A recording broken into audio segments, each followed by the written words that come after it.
Hi, I'm Zena Krogadal, and I am your American Dream Makers host today.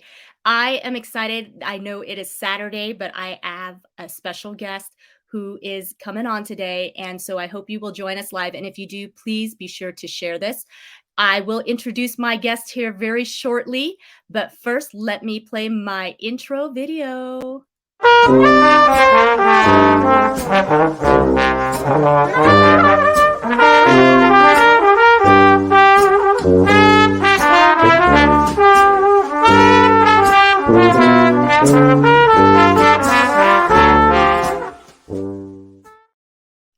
Hello, hello, hello. I am back, Zena Krogadal, your American Dream Maker.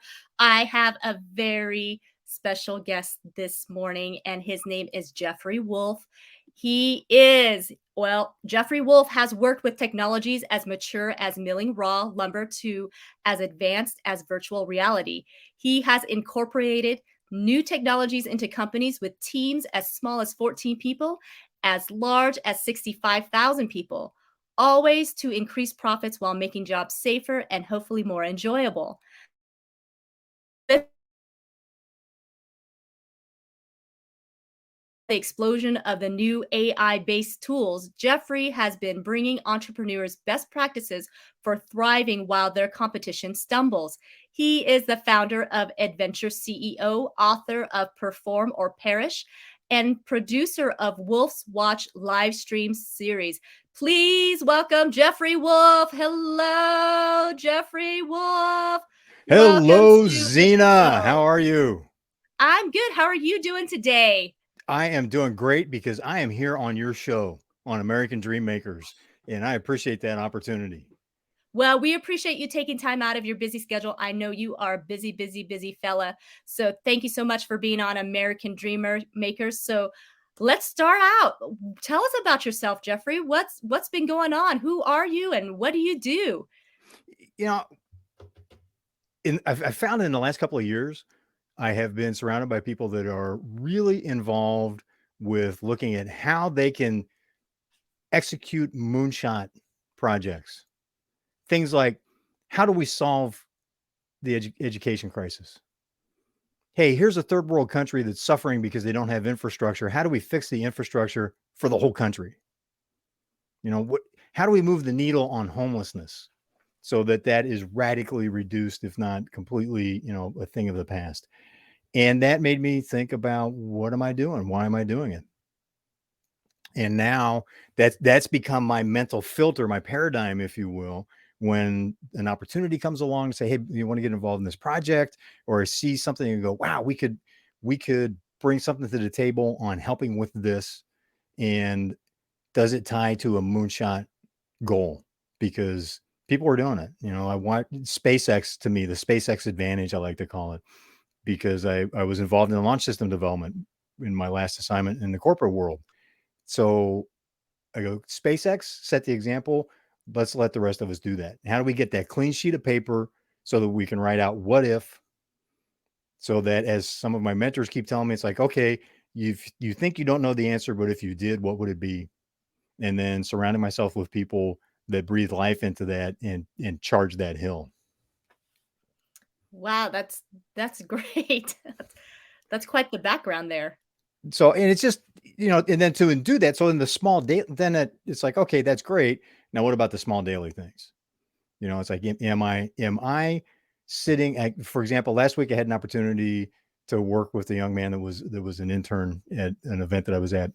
And we got into this really in-depth discussion because I was thinking, where was my mindset at his age? And I was impressed with the types of questions that he was asking.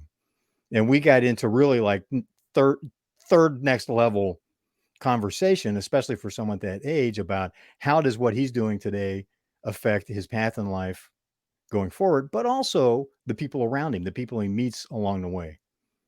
And that's the kind of small action, to have that type of conversation, heart to heart, that helps bring, it's one or two gold nuggets to the plate for somebody, and go, here, try this, and watch their eyes light up and go, oh yeah, okay. It's moved the needle for them, which means it's moving the needle for the bigger issue, right? It's achieving the big moonshot things by working one person at a time, one company at a time, doing a company turnaround. So that's affecting a lot of people at one time. The book Performer Perish is based on a turnaround that I was involved with, and we affected 6,300 people by keeping that company open. And it still gets me emotional thinking about it because it was a different way to look at what we were doing. We weren't trying to make a buck. I mean, we had to be profitable. That was the core issue. The real reason for being in business was, what are they doing for their customers? How are they making their lives better? What are they doing for the people that are involved with the company in terms of helping them get where they want to go in life? And my counterpart at the company, when we sat down and really worked it out, we had that epiphany. It's like, there's 6,300 people that are affected by the decisions that we make in the next 15 minutes.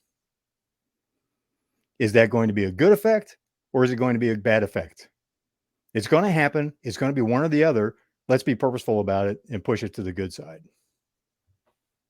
Wow, that's great. When you first said moonshot, I thought you said moonshine. So I was like, oh. Yeah, I don't talk about that chapter of my life in public. I'm sorry. I was like, wow, we're gonna get into some nitty-gritty stuff here. Where did you grow up, Jeffrey? I grew up in Ohio, actually. I live in Los Angeles now. I grew up in Columbus, Ohio, which was a great place. It was not a really large city at the time I grew up, but it wasn't a small town. So it was a good mix, the state capital. So it brought a lot of different perspectives and activities that, that some towns wouldn't have had that size. But it was also an hour and a half from completely different environment in any direction you drove. We'd go an hour and a half southwest, and we'd be in the foothills of the Allegheny Mountains. 2.5 hours were whitewater rafting in West Virginia. Go 2 hours north, and we're like around Detroit area or the Michigan border. Go to Indianapolis. We did that once in high school. I got after a weekend sports thing on a Saturday night. We were all excited, so we drove to Indianapolis for breakfast. Got grounded for the rest of the summer for that, but it was memorable. So it was really an interesting place to grow up because it offered a good mix of city and farm. Some of our relatives and friends of the family still had working farms. So as kids, we got to spend weekends here and there, long weekends here and there, like 3-4 days on working farms and see what that experience was like. I still remember from when I was in grade school. I mean, we're talking 7 years old, waking up to a true farm fresh breakfast at the obscene hour of sunrise in the summer, which would be like 4:30, 5 o'clock. And gosh, I can still almost taste it. It was just, homemade butter. We had the bacon, which came from the pig pen that was out by the barn. I mean, that level of freshness is just such a different experience. That is sounds amazing, fresh bacon. But so how did you end up in Los Angeles then? I mean, it's not the way you describe Columbus sounds so awesome. Why did you leave? Why did you make it all the way to the West? I was chasing jobs, right? Because Okay. I grew up at the time that a lot of the traditional industry in that region was really struggling. A lot of it was mismanagement. There was a lot of foreign competition that was really, was making it tougher, requiring changes, and they were struggling to change. And big companies, it's like an ocean liner.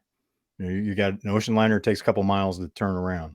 The big companies that were struggling to respond quickly to very effective competition from other companies, a lot of them offshore, jobs were going away, or at least what I had grown up with. Hey, you know what? Go to school, get good grades, get a good job, maybe go work on the auto line, go work for the tire company out in Eastern Ohio, those types of companies, the steel companies.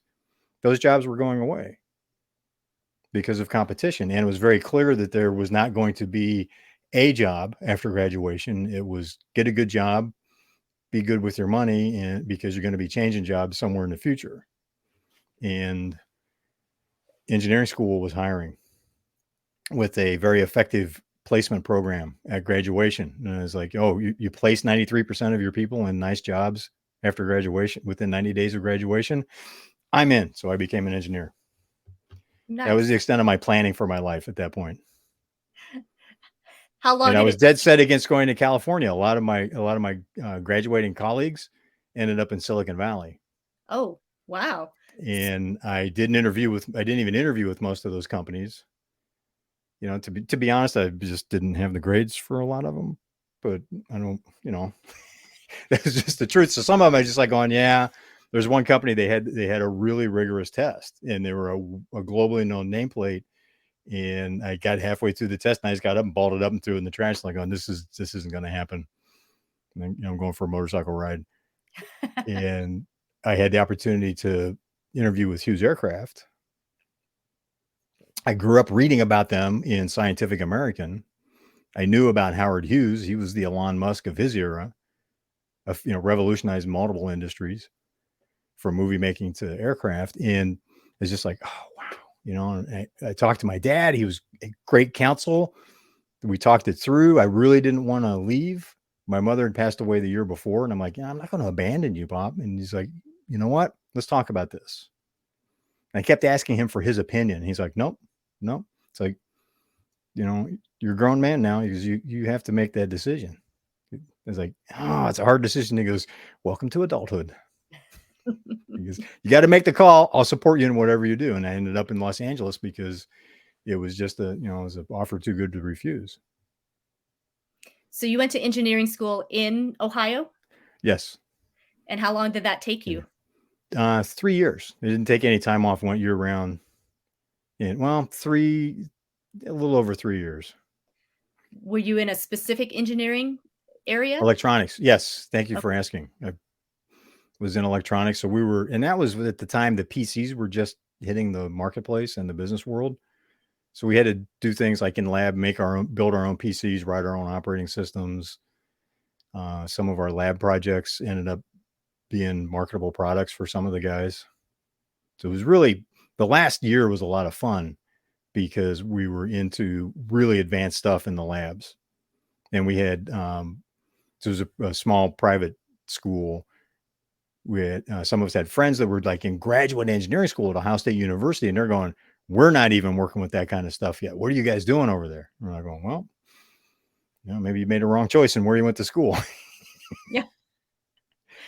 But that was a good experience. And then Hughes just opened up a complete world that I never could have imagined.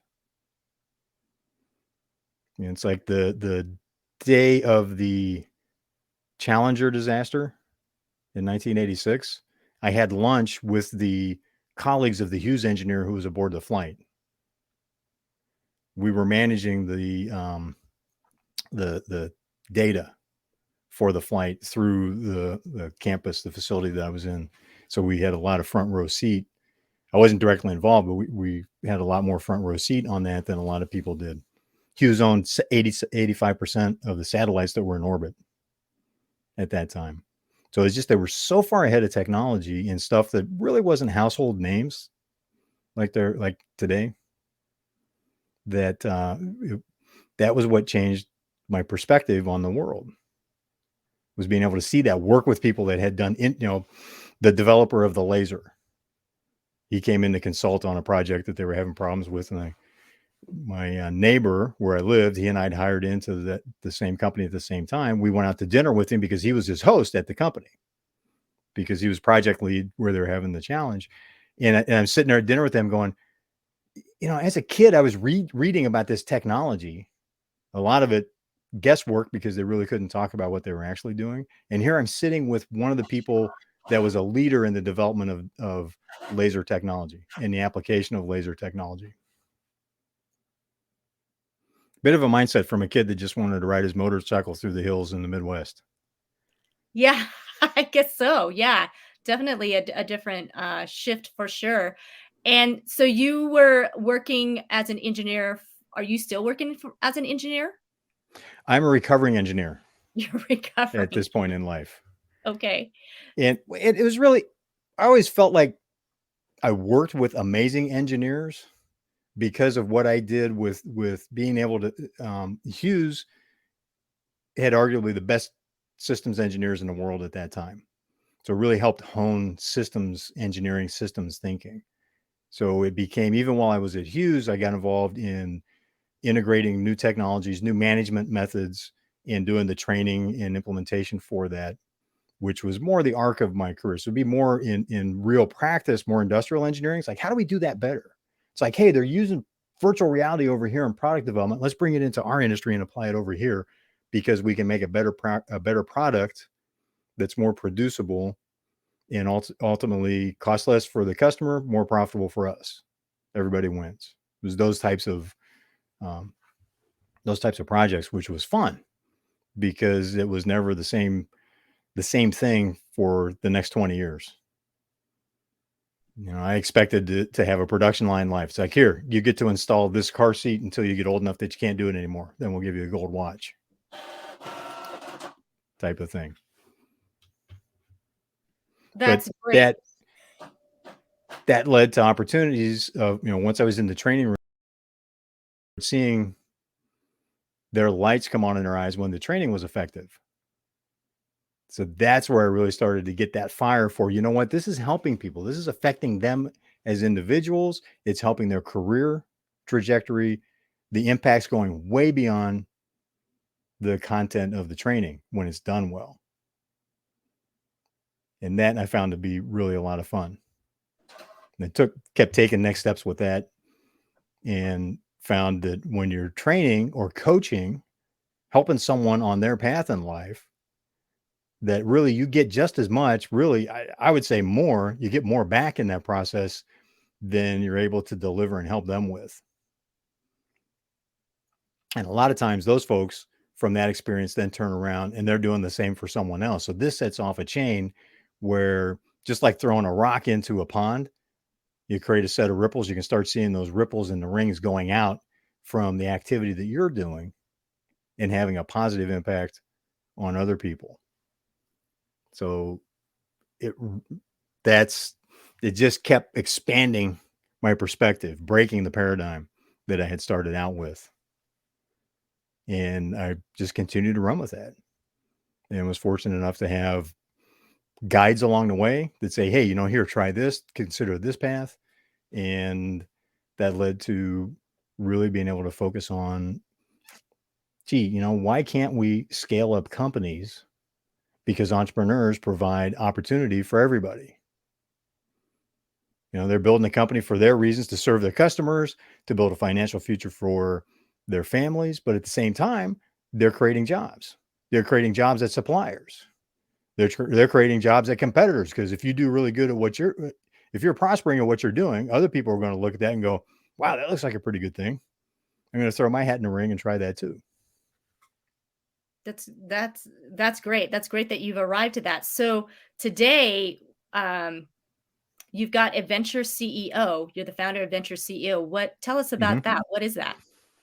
Adventure CEO is a media company that we produce our podcast, Wolfe's Watch, which has a strong focus on leadership. What's the experience like as an entrepreneur? What are we learning as entrepreneurs along the way in order to share that, so that as a viewer, if you're investing 30 minutes of your life into the podcast, or 45 minutes of your life into the podcast, you're walking away with something that you go, you know what, I can apply this and it'll help me move the needle on my mission in life. It'll help me expand my impact, help me secure my family, help me advance and help the families that are part of our team or the community that we serve. So the CEO stands for Chief Executive Officer, but Chief Executive Officers are also very much about continually expanding opportunities. So that's what we look at, one company at a time, continually expanding opportunities for your family, your team, and the community that you serve. And the more that we do that, then that moves the needle towards the moonshot goals that we were talking about at the beginning of the show. So how long have you been doing Adventure CEO? Since 2014. Okay. So it's been quite some time. Yes. And we also, so we do that. We have media. Part of the media is producing gamified training.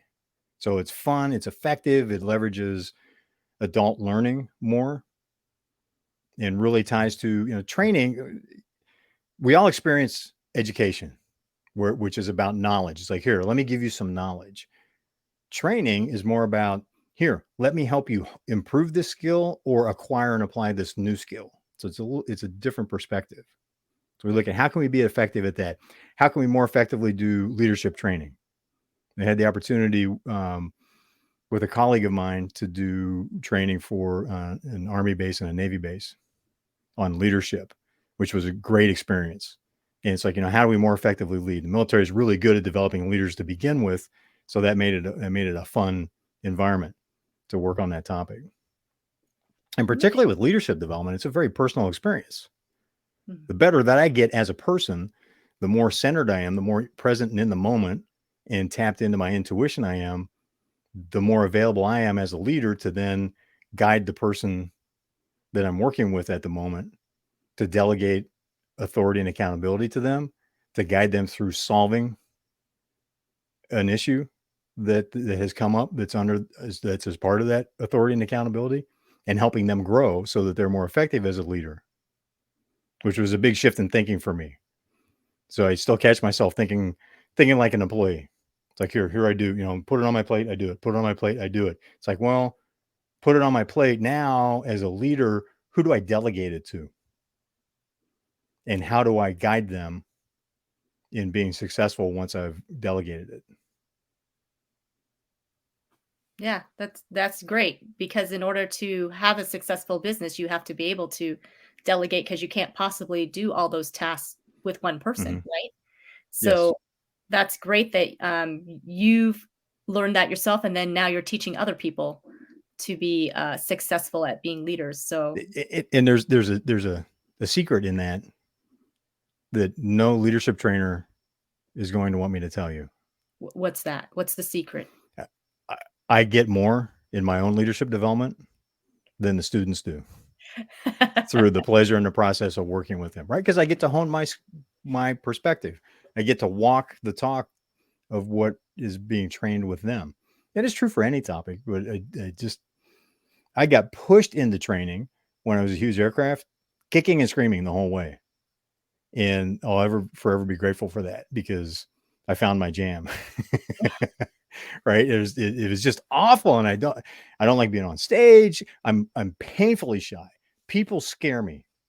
And all of a sudden now I'm in front of these people and I'm supposed to convince you of something and make you do something different than you're already doing, which was a huge misperception, but that was the way it felt in the front of the room. And through the experience of doing the training, working on continuing to improve my craft, I realized one day that I had made a shift quietly, without noticing it, as going, I'm actually enjoying this.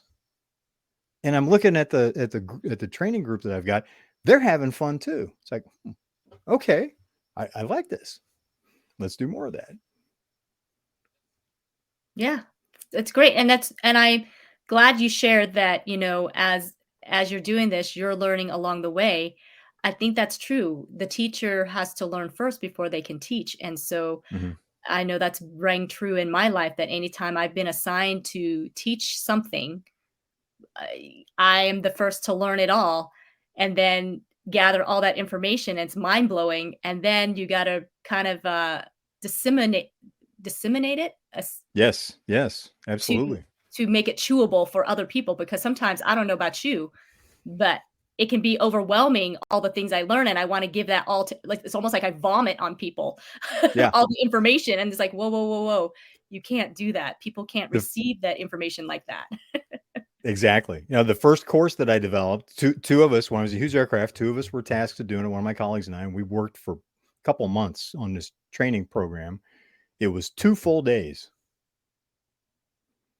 And the topic was industrial statistics. Oh boy. Such a fun topic. And given the not it was the era that we were in, but we were also adamant that there's like, no, we didn't have PCs or laptops to work with, but we had calculators. So we had a no calculator rule. It's 2 days of statistics all by hand. I was calling people up and apologizing for years after that. And 2 years later, we had it down to 2 classes. There was like a user class, if you will, and we could teach that in about an hour, everything they needed. And for somebody that was really more in depth, that was doing more of a developer role, if you will, saying, okay, they need to figure out. So if it's already being applied, here's what you need to know about it to use it. if someone's giving you the framework. If you need to create the framework for solving a problem or for managing something or for doing research on something, then here's the 4-hour version. And I gave them everything they know. But we started with 16 and Yeah. learned so much about how to, the process of training and communicating. How do we make this more efficient? Being in front of a class and going, oh, let me explain this, blah, blah, blah, blah. And then you see everybody sitting there going, was that English? It's like, I thought it was extremely clear. I was very proud of what I wrote out before I went into the classroom that day. There it goes out in the airwaves, and I watch it just sail right on out through the open window, going off onto the universe, disappearing, and everybody else watching it go. And they're like going, we have no idea what that was. And what's even worse, so now I'm nervous, right? I'm painfully shy. People scare me. And this is actually the way I remember it from getting started on this journey. I'm scared of people, and they turn and they look at me with these confused looks. And then you can see that turn to frustration. And then they actually started asking questions. That was so rude. I already told them clearly what they needed to know. And now they're asking questions. And it's not, some of them aren't nice questions. They're very challenging questions because they're frustrated. And that's where I really started to master the content and also begin to say, okay, you know what? There's a different dimension here I need to learn so that I can be effective in communication. And I need to not have my knees knocking the whole time up here because I can't focus. I'm so scared. I'm having a hard time hearing the question because everything inside of my body, every cell in my body is going, it is time to go to lunch now. We need to just close down the class and leave and go off-site for lunch, not the cafeteria, but somewhere way far away. And I'm fighting that dynamic while I'm in front of the classroom. It's just like, oh my gosh. So that's why I spent years calling and apologizing. I'm so sorry that we subjected that to you. 2 whole days out of your life. What a learning experience, though, it sounds like, that it really challenged and grew you. Obviously, you've, Yeah. come a long ways since then, right? Thank you. So Thank you. so I had really long blonde hair when I started. And this is the result from all of just that, from 2 days, huh? Oh, yeah, from those 2 days. It's been like this ever since that first 2-day class. Yeah, that's great. Well, I'll be sure not to volunteer for a statistics, teaching for 2 days then. Yeah, But but I had a mentor too, though. Actually a couple of mentors, even at that time, that showed, look, here, this is a terrible topic to teach. It's boring. They're not going to like it. They don't want to do it. They don't see how it's relevant. They already know everything. Why, it's that, and that's really where a lot of training starts. It's like, look, I already know everything I need to know. Why do you think I need to know this? Now, when we're advertising a webinar or something, that's a different dynamic, right? Now you've got a bunch of people who are going, okay, I'm interested in this. I want to see what you've got to offer. So that's a little bit different conversation. But starting with that internal training where they've been told by their boss, they got to be in this class. And oh, by the way, even though you're going to be in 4 hours in class, you still have to get your assignments for the week done on the job. So that just puts the trainer behind sure. a bit from the beginning. You really need to bring it. So it's like, how do you convince them right up front that this is going to help them when they get back to their desk, or to sometimes, train everybody from factory floor to boardroom. And sometimes, like, how is this going to make the job easier when they get back to the assembly line? Once we got past that hurdle, it's like, all right, now how do we make this an enjoyable experience? Because adults learn 50% more and retain even more than that if they're playing at what they're learning than when they're just being lectured to, like we experience in school. So we started looking, okay, how do we incorporate that into it? How do we make it fun? If I have to teach the class over and over again, if it's fun, I can be more effective because I'm playing and having a good time, as opposed to walking in the classroom going, oh, gee, kid with my lunchbox. Oh, geez, here we go again. Class number 596. Welcome. Yes. But to be able to walk in, I have now, actually, I was at an event a week ago, and I walked in and I have an oar from a kayak. And first thing I did is I took the oar, stuck it up in the air. I only have half of it, so it's short. It's just about the length of my forearm. So I stick it up in the air and I go, okay, we're ready. And they're like, look, and I can see a few people look at the oar and they're going, just want to let you know right from the start, you never have to worry about being stuck in a boat without a paddle when you're here. And it's got a few laughs. We talked about it a little bit. There's some more chuckles, and just like, boom, set the tone for what we were doing that day, because we started out playfully. And every once in a while I'd take the oar and, be seem like things are slowing down. It's getting, temperature starting to go up emotionally a little bit. People are getting a little bit frustrated, and it's like, oh, hey, it's okay. I got the oar. Everybody's safe. We can still get where we're going. So it made a fun recurring joke. And when I was younger, I didn't have the experience or even the frame of mind to think, yeah, let's start with that, because then it's going to be a completely different day. We do adventure masterminds sometime where we apply the principle of your perspective on life changes if you are in the process of going through a life-threatening experience. So let's go whitewater rafting. Let's go bungee jumping. I have some people that want to go wingsuit flying, which I can't join them in because I'm not qualified. I don't have enough skydive jumps to qualify for doing that. But I'm like, you know what? I now know people through the interesting folks I've met along the way where we can go do something like that.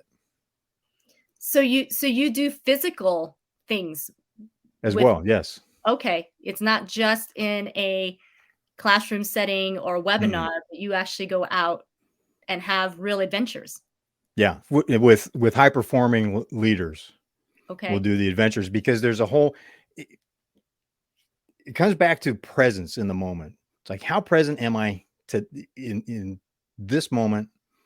How plugged in am I to who I am and what's going on around me, so that I can access all of what I know, bring all of my capability to the table, so that I can turbocharge my intuition to say, hey, you know what, this moment, this needs to be said. At this moment, humor is appropriate. At this moment, somebody's having a hard time. And instead of consoling them, it's like going, yeah, you know what? That's right. Your life is really trashed. Now, what are you going to do?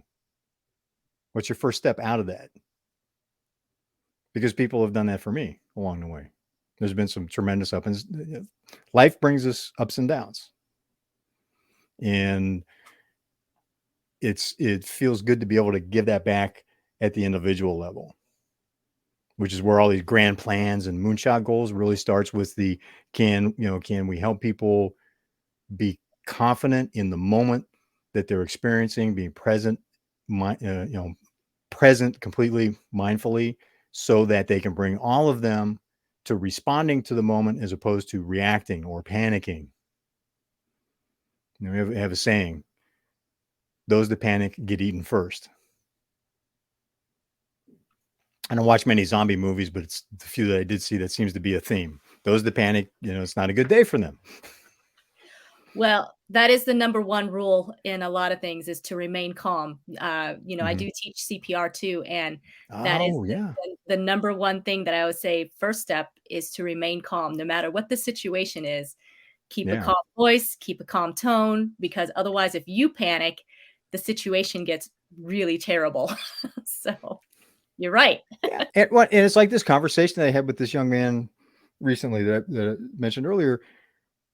We're talking about doing stage work, and he had asked that there was a scene direction for him, and he asked me a question about, we're working behind the camera in a certain environment, and he asked, well, what does that actually mean? And I've been watching him for a few hours, and he asked a lot of questions, and were really good. He's asking questions. I'm going to write that down, because that was a good question. It was that level stuff. And he asked that question. I go, well, here's what that means. Let's step back and look what's going on around us. Here's what that means. And I said, in order to pick the moments that are impactful, think about your audience. And riffed on a common mentor of ours, I think you'll recognize this quote, that said, how dare you take that 5 minutes for that film clip you're creating out of the viewer's life?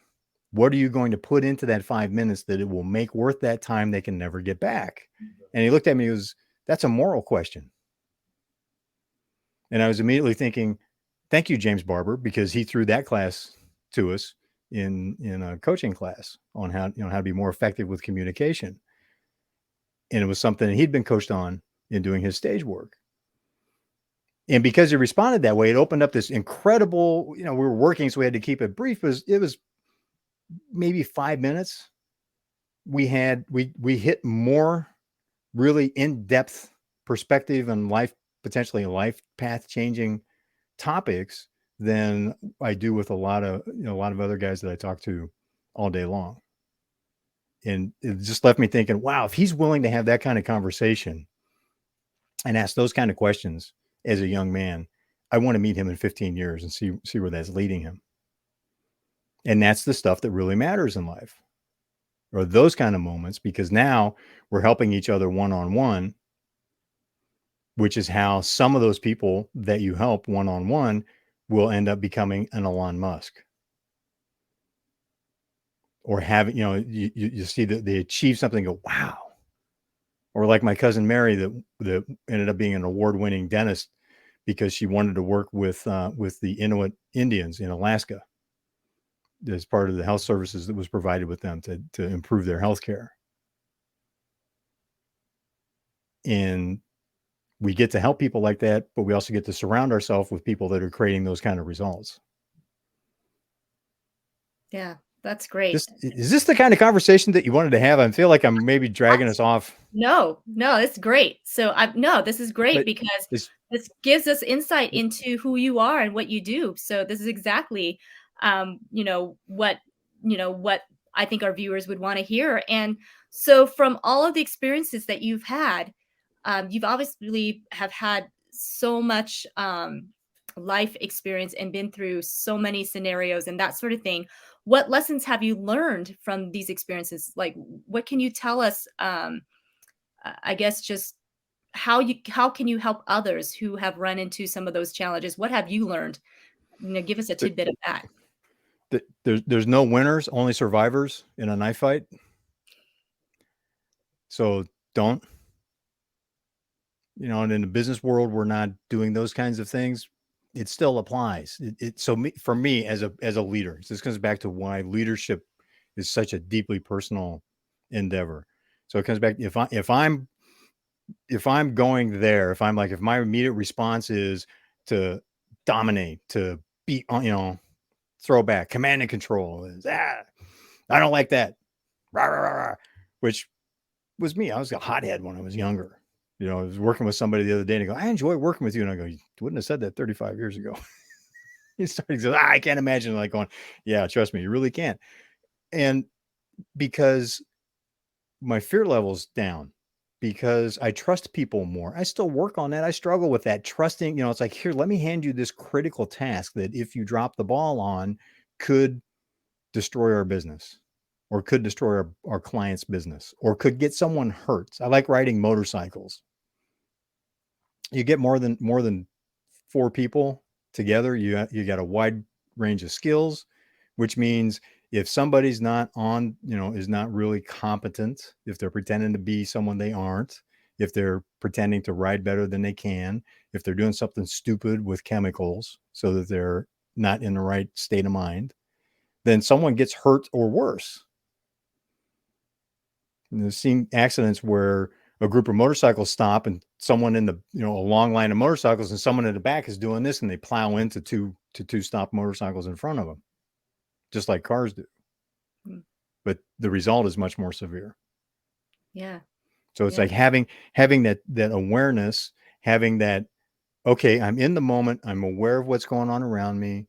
I'm calm so that I can follow my intuition. I've learned to trust my intuition. Oh, that was such a huge struggle, to trust my intuition, to allow my heart and head to align and sync up with each other and trust that. So now I'm in a position where as a leader, I can trust you when I hand you that critical task. I've got trust in it. I have an expectation that it is going to go well. I wouldn't have handed it to you in the first place. And I can be a resource and a guide. as opposed to handing that task. If 35 years ago, if I'd handed that task to you, it wouldn't surprise me if your response was, "Oh no, he's handing me a task. I'm in for it now." And as you're watching this, I don't know if you've worked for people like that. I've had bosses. I've been that boss, and I've had bosses like that, way in the past, younger, fortunately. And there's just like that, oh, now what? I've been handed this task, as opposed to, hey, I'm handing you this task because I trust you. I'm delegating. Delegation was just so hard to start that journey.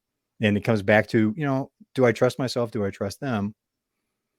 And if I want my reach to go farther than the length of my arm, I have to trust people so that I can delegate. The more I delegate, the more that happens, the more it gets done. And then once I've delegated it to them, if I'm a guide as opposed to a dictator, then way more gets done, because now they're bringing all of their capability that I never had in the first place, that allows more to be done than I could have imagined. Yeah, that's great. Well, thank you so much for So sharing that. this is the battle right here. Always, Yes. it's the waking up at 3 o'clock in the morning. This morning I had a conversation on the phone that was very uncomfortable, because I woke up in the middle of the night and went, oh no.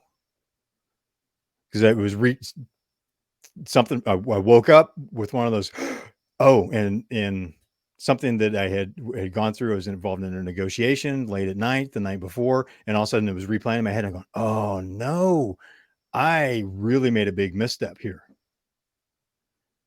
And called the person who's running the project we're doing a negotiation for, and it's like, hey, here, I want to give you an out brief, but before we start, let me put this on the table right here. I'm concerned about this. I think I may have really caused a problem with this, and this. And the response was, you know what, that actually is going to work out well. I think it's better that you did it that way. Wow. And I was like, okay. And we had a conversation around that. Here's the key, though. 35 years ago, I wouldn't have had the intestinal fortitude. I'm looking for a polite word. The intestinal fortitude to call up and lead with that. Hey, you know what? I think I screwed up. I want to talk to you about this. I go, overall, it went really well, but I think I may have planted a seed that's going to blow it up because of this one thing, and start with that. And I was just like, you know what? Because of how I was, the state of mind that I was in when I made that call. It's like, I need to lead with this, because if that's not addressed and not right, then it's on me. If I put that on the table and then everybody's aware of it and can assess whether it's an issue and whether it's not, and how to respond or prepare to respond, then it's not on me, because now I have done my best to set it right. I still need to learn the lesson, right? And it's like, okay, I need to amend how I approach that, and which means my behavior will be different. And it wasn't like I had gone off on somebody. It was, in terms of amending behavior, just means, you know what, I wasn't on point and on focus as much as I needed to be in that conversation. And Yeah. it had allowed it to go outside the guardrails that we'd agreed to keep on the conversation, so that it was focused on our objective and wasn't getting into other things that would distract from the objective with that conversation. Well, kudos to you for being the first one to say, hey, I think I might have messed up, but I'm not sure. Can we talk about this? Because, like you said, that takes a level of maturity that, we don't have when we're younger necessarily, because we try to, think, oh, hopefully they don't notice, or hopefully it pans out. But good for you for setting that example. So I Right. applaud you for that, for sure. So as we kind of, wrap things up, I do want to ask you, what are you most grateful for in your life? The people around me. That would start in terms of what am I most grateful for in my life? It's relationships, starting with the relationship I have with my wife. I'm grateful for the relationship that I had with my dad growing up, because, excuse me, throughout my life, I've increasingly become aware of, as I get older, he gets smarter.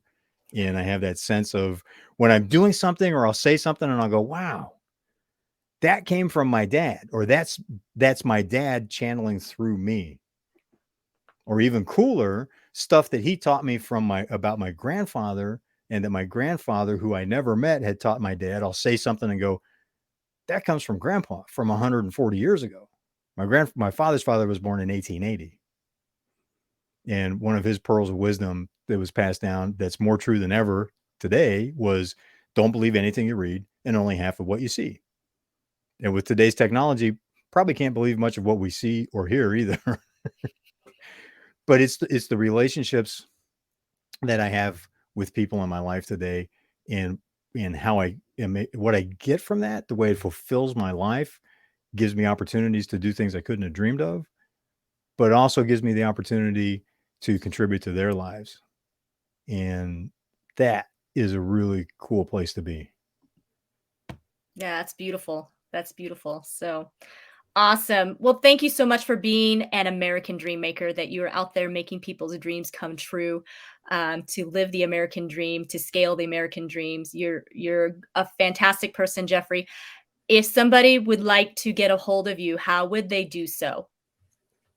They could go to adventureceo.com, and that starts as a way you can, if you've got a question or you want to, ask something, you can throw it out there, or put it in the comments as they're watching your show or the replay of the show, and we can get the question answered.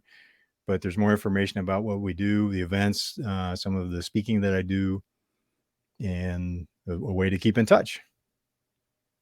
Yes, that's great. Well, as you could see, I do my best editing after I post, so that's what I was doing. My blooper reel is bigger than my content reel. I'm like, oh boy, I can't seem to spell adventure.